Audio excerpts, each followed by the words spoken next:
From the southeastern corner of western North Carolina, this is Folklore.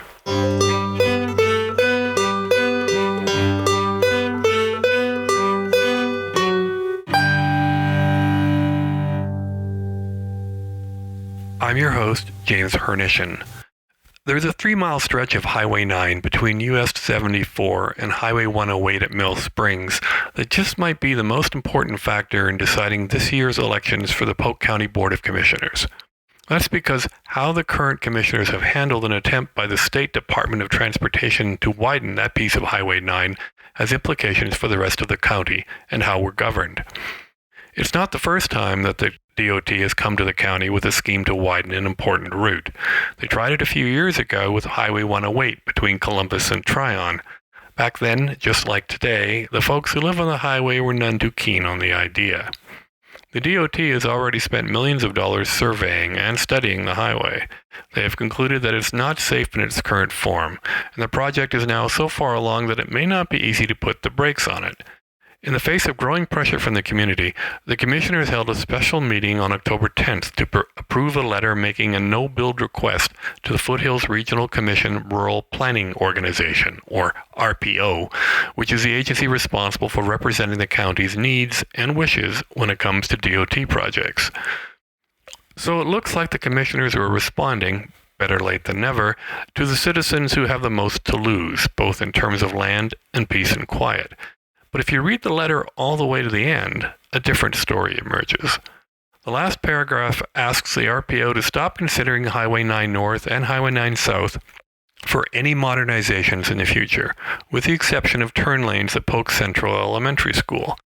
And here's the tricky bit, so I'll quote it verbatim, or other life safety issues on the route. Given that the widening project was first proposed by the DOT as a safety measure, doesn't that suggest that the county's no-build letter actually endorses the project? I reached out to the DOT's lead engineer on the project to have a little discussion, but haven't received a response.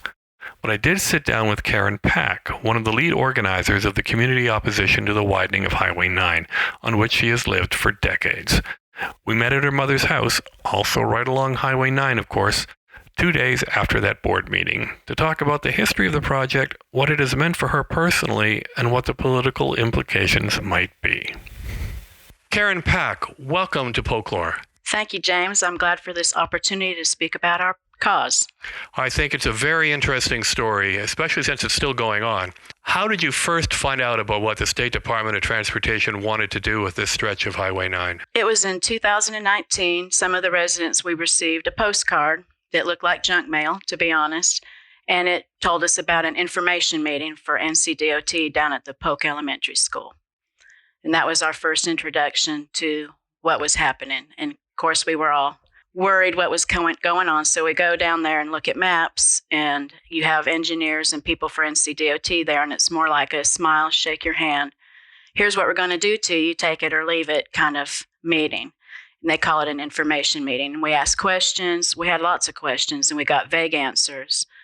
And so that's when this all began. So they already had an idea of exactly what they wanted to do. There were already maps with things that they already wanted to do. There yes. hadn't been a community meeting ahead of time to figure out whether or not this would be a good idea. No, and that's one of the things in my research that I found, that NCDOT has a guideline for public involvement, and it clearly states that public involvement does not include an informational meeting after the project is developed. We've just recently found that, so we're still fighting our battle. But they had the plan laid out, and we were understanding it was going to be eminent domain, because shortly after that we were getting mail from eminent domain lawyers to represent us for when that process would take place, the right-of-way acquisition. It does seem sometimes like the lawyers know about stuff way before you do. Correct. Because up in Saluda, we're getting mail for those folks who have property along the Saluda grade. Right. Because they want to convert that. Another big project, yeah. How many people showed up at that meeting in 2019? Not very many, and that was the other problem, is a lot of the residents stated they never got the postcard. We called some and said, hey, you need to come, and they said, oh, okay, so few of us showed up. And the other thing is, at those meetings, they have pamphlets with the information on it, or they're supposed to. And with very few of us showing up when we asked for the public input paper that we were allowed to fill out, they had run out. So I don't even think they brought any, but we were given an email address we could give our public input. So again, from the very beginning, we felt like this is being forced upon us, this big land grab without any input or anyone knowing the character of our community to come in and just decide this is going to happen on this little section of highway. And how much wider did they want to make the road back then? It's the same. They want to widen the lanes to 12 feet and then add a 6-foot paved shoulder. And then they're going to, with that, entails the ditches going out and further out. Power poles, fences, everything will have to come in on our properties. And why do they want to do this? All in the name of safety was what we were told in 2019. In 2019, I started doing my due diligence, trying to get information and research, and I contacted people from NCDOT and asked them for, give me this, show me the information, give me the information that was used to justify this project. So I was given an analysis from 2012 to 2017 that showed the accidents that occurred on this stretch of highway. They're a little bit embellished because they stated 36 accidents when in fact 7 were at 108, 2 were before the bridge on 74, before entering this 2.7 mile section. And 1 was a fatality, and that was one of the things that one of the engineers said, oh, there's a fatality, this needs to be fixed. And in my research, the fatality had nothing to do with Highway 9. It was a police chase on John Sheehan Road for a DUI. The person ran the stop sign and hit a citizen on number 9, and he died a few days later. So again, had nothing to do with the safety of this section of highway. It was due to a police chase off of another roadway. So basically, I don't have the statistics right here in front of me. I can look, but 10 of the accidents were rear end incidents. 2 were angles, 1 being the fatality, unfortunately. 1 was a collision. 2 were left turns from a different roadway. 2 were left turns from the safe roadway. 3 were due to animals. 2 were overturned rollovers, and 5 were fixed objects. And taking, some of those are serious, but the problem here is you have the 55 miles per hour speed limit that begins after the school, but it begins right where most of our driveways and the residents are. And we have a curve here you can't see around, and we have this hilly road that has little blind spots. So that explains a lot of these, but the rumble strips were also put in place in 2016, and I feel like I don't have the stats for that. I have requested them numerous times and have not received them yet. But I feel like the rumble strips really have cut down on the incidents of people veering off the roadway, and because we did have a lot of people would veer off and, end up in someone's yard. So that, again, that's our fear with the 6-foot paved shoulder, with the speed being what it is, and with drivers driving too fast, that we're going to have people in people's homes up here at the near 108 crossroad, because the 6-foot paved shoulder is going to be almost right to their front porch step. I got to say, when I first turned the corner from 108 to come to here, I immediately saw a 55 mile an hour speed limit. I thought, that's a bit surprising. Yes. We all like to go fast when we're in a hurry, but my first thought was, well, maybe it's just a function of the fact that it's a quick road. Maybe a slower speed limit would solve a lot of the problem. And that's what we've requested. We feel like 45 would be more reasonable for this area, especially with the driveways and things. But, you can look out here now and see that there's not this huge traffic flow issue that's being perceived by the NCDOT and the RPO that has pushed this project through. The other traffic thing was the traffic count that was taken in 2017. And the traffic count, they do the traffic count and then they allow for growth. So they estimated for future that 3,000 cars daily travel this stretch of highway. Well, we do have a school, we have a church, and we do have the 74. 3,000 cars daily, I think, is a stretch. If I could do my own traffic count, I could come up with a better number. But that was also one of the statistics, and I was hoping to get the latest traffic count, and I haven't received that yet either. We had another meeting, the latest one, just a week ago or 2 weeks ago, depending on when you're listening to this podcast. How many people showed up for that one? We had over 300 people show up with that one, and it ended up being a reunion of neighbors, but we were there in opposition, and they had a meeting for stakeholders and the public officials at the beginning of that meeting that we were really not supposed to be invited to, but we had stakes in our yard, so we felt like we were stakeholders. So we showed up, and we had a bit of a give and take conversation with the NCDOT employees. And again, looking at the maps and asking questions yet again, we were given vague answers. They acted like they didn't know what these codes meant. The color key doesn't match the colors on the map. So again, there we are with still no good answers as to why and what would be the impact would be on our land. As I understand it, there was some degree of, I understand that the latest proposal is slightly narrower. At the meeting, the NCDOT meeting down here at the school, when we were discussing, one of our committee members had a give and take during that meeting about negotiation. Another one of our committee members was not speaking up, and I asked him why, and he said he couldn't hear. It was loud, and it was a lot of people talking over other people. So at the end of the meeting, when we all started dispersing, one of the committee members approached Wanda Austin of NCDOT and asked if she would be willing to come back and meet with the property owners and go over the map and let us get answers to the key. And we were given papers that show how much impact this is going to have on our land. For instance, one of the DUE, which is either dual utility easement or drainage utility easement, that's going to impact 0.88 of an acre on our land, on my husband and I's land. So that's a pretty big chunk, and you want to understand what that is. We couldn't get an answer. So Mitch Pack, who was one of our committee persons, asked Wanda if she would be willing to do that, and I think Commissioner Melton was with him. Well, then there ended up being a miscommunication because another committee member, Philip Maccabee, was with Tommy, and they talked about this meeting with Wanda as well. And somehow that became a planned negotiation meeting. So this was the day Ian was coming in when we were to have this meeting. So nine families showed up for the meeting. I came in a little late because I thought we were looking at maps, so it didn't matter if I got there right on time. And 2 others did the same thing. And so we walk in, there is no map, and there's a negotiation going on. And I was, So the negotiation, we went back and forth.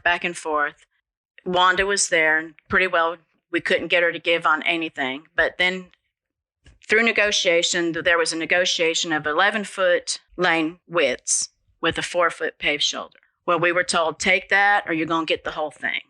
So another bullying tactic. And so we had a vote. One of the families got up and left. Of the 8 families, 7, we raised our hands. We felt under pressure. We're just citizens, just hardworking folk, and we're trying to deal with this. And we thought, well, what are we going to do? We were trying to, and especially for the people near 108, we were trying to fight for them because one of the women has just bought the home, and the road is going to be right at her front porch. But the right-of-way acquisition is not buying anyone's homes. They're just buying the property they need. So we agreed. One person did not raise their hand, so it was not unanimous. I want to clarify that. But we agreed, unwillingly. We did state we weren't happy.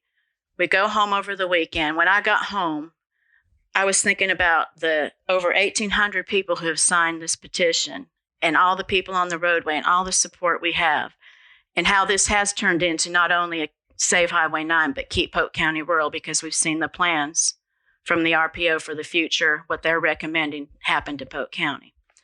And I just couldn't stomach that we rolled over when, in fact, the project is still going to have the same impact on our property. The right-of-way acquisition would not change. It would be 3 feet less pavement, but you're still going to have the ditch at your front porch for these people up here, and they're still going to take the same amount of property. So why did we say we would do that when it was going to have the same impact? So we called around, asked everybody how they felt, because not all the 42 families were there represented. 8 out of 42 is not really enough for a quorum to vote. So in doing that, we upset the commissioners at the next commissioner meeting and asked them to sign the no-build alternative letter. Which they did on Monday. Correct. Now, what is your thinking on how the commissioners have handled this?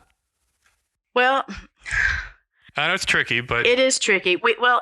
Let's just say in the beginning, we had Commissioner Melton, the county planner Marsh Pittman, and Representative Jake Johnson.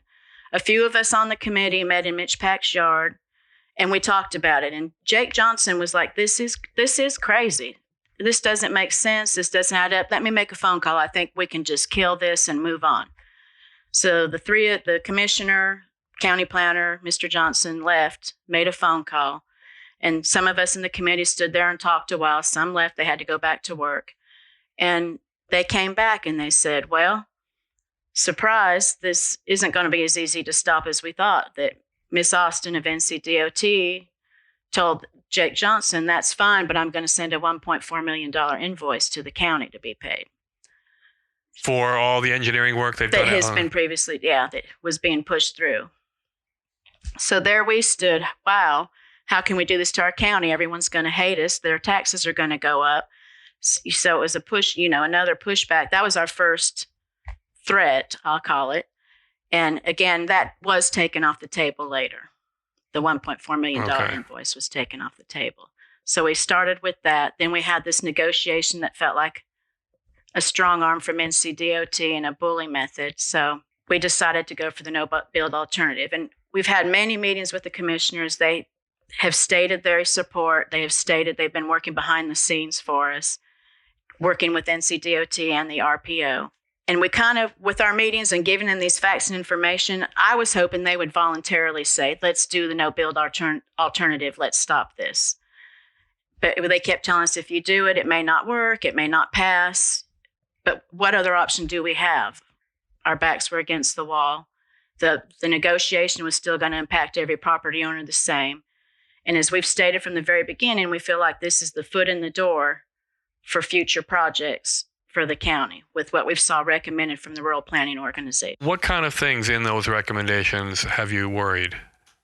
The complete widening of Highway 9 from South Carolina to the Rutherford County line to be us to end up looking like Boiling Springs looks where 9 continues on.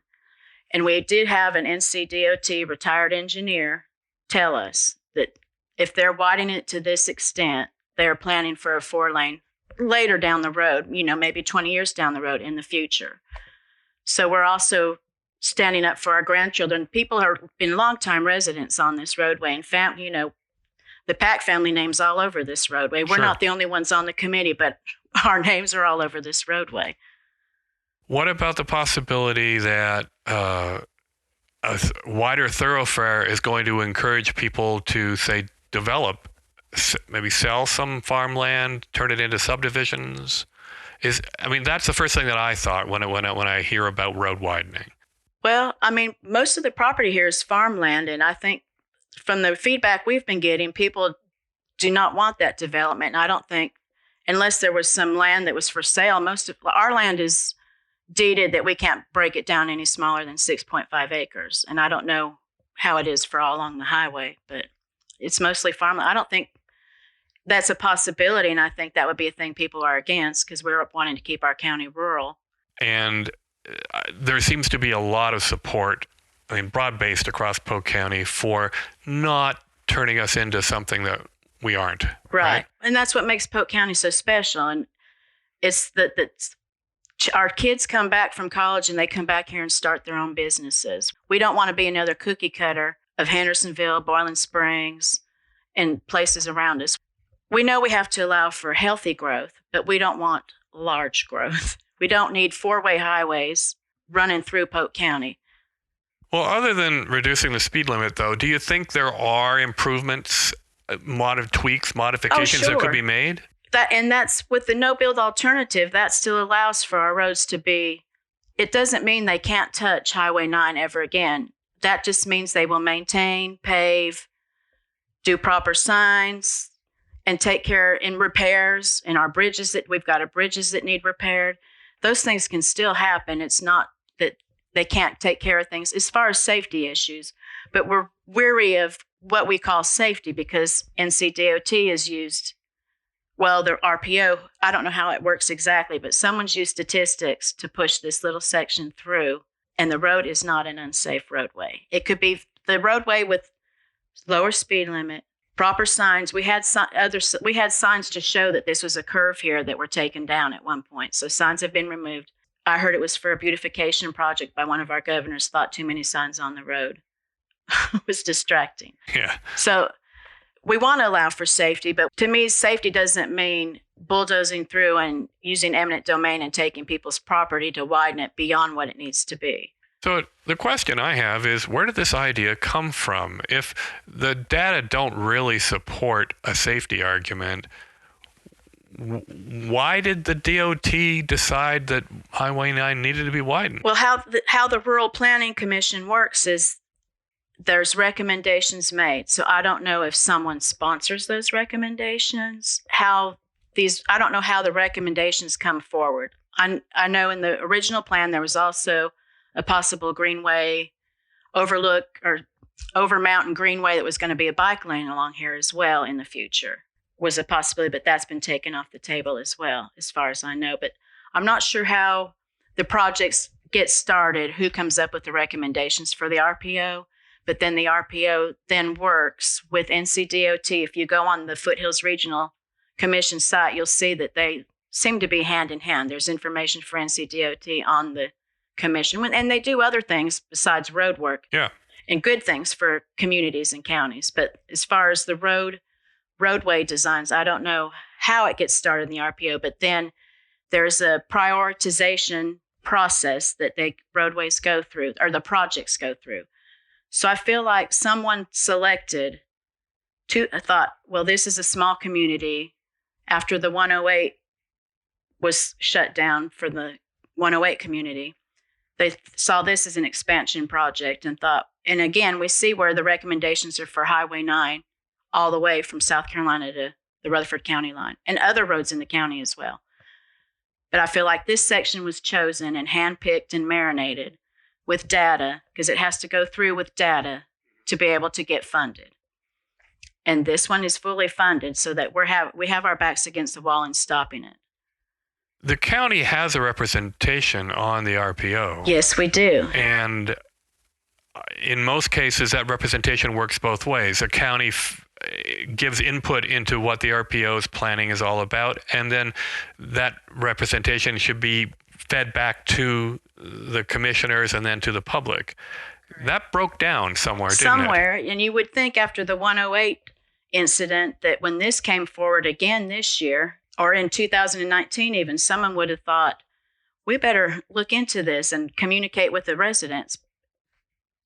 None of that has happened. Now, this isn't the first time that a road widening project has got people's backs up, right? We had 108 between Columbus and Tryon. Correct. Same sort of thing. We had a lot of people get upset at seeing the complexity of the plans that had already been developed, and then it was successfully withdrawn. So do you have optimism that this also can be withdrawn? I do. You think the no-build letter is going to be the tool that gets it done? It's the only tool we have at this point to get it done. But I think we're communicating with the governor. We've getting more petition signatures. We've got more people coming forward with ideas and help to try to help us stop this. We have a lot of support and getting more support every day. Now, as it stands, and things are always going to change, especially since you can listen to this podcast for forever, the no-build letter goes to the RPO and to the state, and then a decision gets made sometime in the next few weeks? November 16th will be the time that we've got till November 16th is pretty much our deadline. That's why we're really serious about pushing forward with any kind of help and going higher up to put our thumb down on the scale and push a little bit. It'll go to the RPO, and there's a small group of people. The RPO representatives so it's my understanding that the representation at the RPO is by population. So Polk being the smaller of the counties in our RPO, we have less representation. So we'll have two people that will be actually voting it's the Travel Advisory Committee that does the voting, is my understanding. And then there's a committee. Everything is 3 letters in this, so it's a lot to keep up with. The TCC has a lot more people on it. Marsh Pittman is on that. Our county planner is on that committee. And I think because he's the county planner, he automatically represents us on that committee. And there are some local people on the committee. So we're going to do our best to try to talk to these folks and explain our point of view and hope that they'll support our letter. And it has to pass the RPO, then it will go through the NCDOT. Well, it'll be an interesting next few weeks. In the meantime, this issue has become a campaign issue for the commissioner's and race. We have been walking a fine line trying to focus on what we're focusing on and not get politics involved, but it's happened. Well, I mean, the timing made it almost inevitable, right? But you want to be able to work with whoever is on the commission, Correct. Obviously. Correct. But has it changed your thoughts? You don't have to name names. Has it changed your thoughts on the membership of the Board of Commissioners? Well, yes, but I will say this, and going to these meetings and doing all this research myself and having people come to me, I admire our commissioners or anyone that wants to serve on a board like that. It's a lot of work, and they hear a lot of different issues, and it's a lot to deal with. We've been kind, but we've been persistent. And it has changed because, well, some people talk out of two sides of their mouth, and I'm not calling names, but we feel like we've had our backs against the wall. We've been told support, but we don't know that we actually have 100% support from everybody. The bottom line for a lot of people is we've seen this happened once before, so it's happened again in the space of a decade. What needs to change so that this doesn't happen to some other community? Our commissioners need to pay attention, and they need to be involved in this RPO, and the people that represent us on the RPO need to pay attention and be communicating with our commissioners. This is coming down the line. Let's see. No one came out in our community and spoke to any of us or even knows our community or the character of our community to see if this is a good fit. And it's obviously not a good fit. And it's not needed. And the main thing we started with was $12.2 million. What a tremendous amount of tax dollars that could be used for a project that is needed. And I'll say this, if this project is stopped, the money will go back into Austin's Division 14, and it'll be used on a project that she's got ongoing. So it's not just thrown away. But it may not happen in Polk County. It won't happen in Polk County. But if Polk County has projects that they need done, they go to the RPO, recommend those projects, and the RPO works with the county then to put those projects forward. So there again, we wonder who put our project forward to be completed without public input, without working with the public in any way, shape, or form. There were supposed to be public hearings. We have yet to get a date when those public hearings happened. It sounds like you have gone through a great period of education over the past couple of years. I have read an NCDOT road building manual, to be honest. Has it changed your feeling of your place in the community, how you want to interact with the state government, the local government? Yes, I'll admit I've been complacent and just living my life and thinking things happen and I don't have a voice. It doesn't matter what I think or say. But now, much to my husband's chagrin, I've become very involved and a lot of time spent on this, and I'm going to be paying attention for the future. You have any advice for those people who want to maybe get involved in this issue, who maybe haven't heard all the details yet? Well, we've got a Facebook page. I'm learning, and this is my first time using Facebook, to be honest. I wasn't a Facebook person, and now I'm on Facebook. We have a Facebook page to keep Highway 9 rural, and we've been communicating it. It was for information, so we communicate a lot through it. We stepped back a little bit and we're quiet because it started getting political and we didn't want to go that direction. But now we're putting information back out again. We have a petition online on change.org, Save Highway 9, and people can sign that. And we've got petitions that we'll be placing out again. We're trying to push more to get more signatures to get to the governor as soon as possible. So on Facebook, what do they search for if they're looking for the page? It's Keep Highway 9 Rural is the page. Yeah. Okay. All right. Well, I think we've covered just about everything else, unless you think there's something I'm missing. Oh, in reading the NCDOT handbook on highway building, we are within the standards of a collector highway. We could say, if you want to widen it and put rumble strips and just do 2 feet and not come and use eminent domain and take our land, we're okay with that as well. But this taking of our land and pushing people back and putting the road in their front doors, it just seems uncalled for and unjust, and it's just going to make this road more unsafe, in our opinion. Do you know of anyone who likes the idea of maybe having a little bit of money given to them for land they're not particularly interested in keeping? No, I don't think so, because most of these are their homes, and they're long time homes. These are founding families that have lived here, and we've got family living with family, and I don't see anyone that would be interested in, we're thinking of our grandchildren and our future, that they may want to live in our homes and on our property. I don't think anyone's interested in what little dab of money will be offered. And it wouldn't be, any idea how much you'd be offered? I have no idea. I've just been told it'll be pennies on the dollar for what what it would really be. It says fair value, but I have no idea. And again, that's not really here nor there for you. Right. The project originally started as safety. Now they're calling it modernization. They've changed their ideals and saying that, our roadways are so far behind. And now this modernization is the same project what safety was in 2019. In October of 2019, this project was stopped due to funding, NCDOT funding. So then we have 2020, 2021, 2022, the pandemic. And in that time, NCDOT had to be bailed out.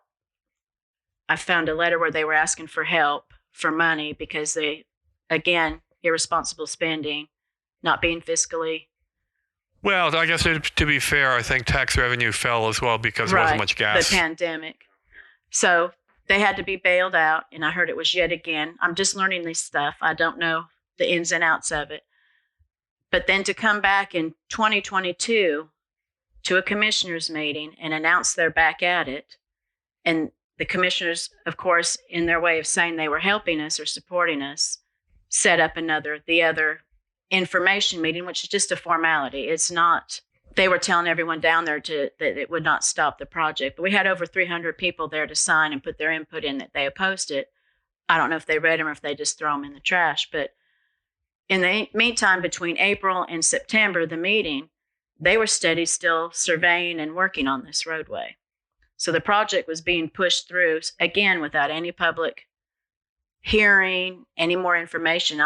I felt like after 3 years of us sitting idle with the project stopped, it's almost like it should have gone through the system again and not just come at us full force again after the pandemic, if that makes sense. Well, yes. The other thing that I've heard is that this is the second time in a row the DOT wanted to spend several $1 million on a project in Polk County, and only to find the population doesn't really want it. Maybe that suggests that, well, maybe Polk County's not where we want to spend money. Yeah, but again, there are projects that need to be done that our commissioners could take to the RPO, and the RPO could then work to get the points for projects that actually need to be done and push those to the forefront like this was and get the points. We're a smaller county. We have less presence on the RPO board. But it just seems like for some reason everybody's gung-ho for this to be done in Polk County when other counties have things they need done as well. And we have things that need to be taken care of. And we've also been told, again, and everybody's like, well, why don't they fix the roads we have? Maintain the roads we have? And that's a good question. NCDOT, in one of our conversations, we're in the road building business. We're not in the road maintaining business. And funding seems to go mainly to the building. The maintenance part of NCDOT is very low funded, and that's why our roads look the way they do. And the bridges that need to be fixed, there's a whole bridge division. Everything's in a different division, and it seems the building division is the one that gets the most funding and keeps their contractors working. Okay, one last question. If this thing goes through the way that DOT has envisioned, and long term, we end up with Highway 9 all the way from South Carolina to Rutherford County. Does Polk County just become a through route and at the expense of Polk County? Is that the fear? That is the fear. And again, we're not understanding why the thoroughfare to Rutherford County to Lake Lure is what most people are talking about. Because once you get to Lake Lure, it's another narrow, slow, meandering, winding road, and the view. If you come from 74 and come up number 9. I want you to try that and look at the view. It's a beautiful ride, and people love coming through here just for the beauty of the area all the way to Lake Lure. There's no need for the widening project. Is it possible, and this is just speculation, that the pressure is coming from folks in Lake Lure who want to just have an easier conduit for visitors? It could be, but I've had people from Lake Lure contacting me that they want to help us stop this as well. They're not happy with growth there either. You know, when the Tryon Equestrian Center tried to, they bought a lodge that they were going to expand and have on the lake with the restaurant. I remember that.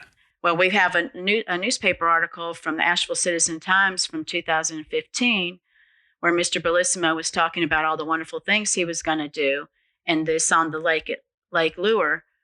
In that article, he did mention having the roadways, have NCDOT sightline the roadways to make sure that they would be appropriate for the traffic for the lodge on the lake, which when you get to Lake Lure, that I believe that's a U.S. interstate there. It's 64. 64, yeah. So we were thinking, would that have been NCDOT? Would that be number 9? It's all speculation. We have a lot of speculation towards the equestrian center, but they've since sold the lodge, so it's off the table. Is off the table. But the influence of the equestrian center is not inconsiderable. I mean, look what happened with the junction of 74 and 26, right? So that was a lot of money spent to benefit primarily the truckers and people hauling trailers, right? Well, again, that's all speculation. We shouldn't go further down that road, so to speak. All right. Well, look, thanks so much for finding the time. And I know a lot of people are going to be paying attention to this for the next few weeks. I hope so. I hope they'll jump in and help us stop it, too. All right. Thanks again. All right. Thank you. So, what's next? Well, first there's the November 8th election. 3 of the county commissioners are seeking re-election, and the 2 challengers have both made Highway 9 a central part of their campaign. Then, on Thursday, November 16th, at the Rutherford County Administration Building in Rutherfordton, there's a special joint meeting of the RPO's Transportation Advisory Committee and its Technical Coordinating Committee. Sounds like fun. There's no guarantee that any decisions will be made at that meeting, but you never know. Of course, it's at 10:30 in the morning, so you might have to find a way to take the day off if you want to attend. Thanks for listening, and if you have any suggestions or feedback, you can email them to me at jamesh@folklore.com.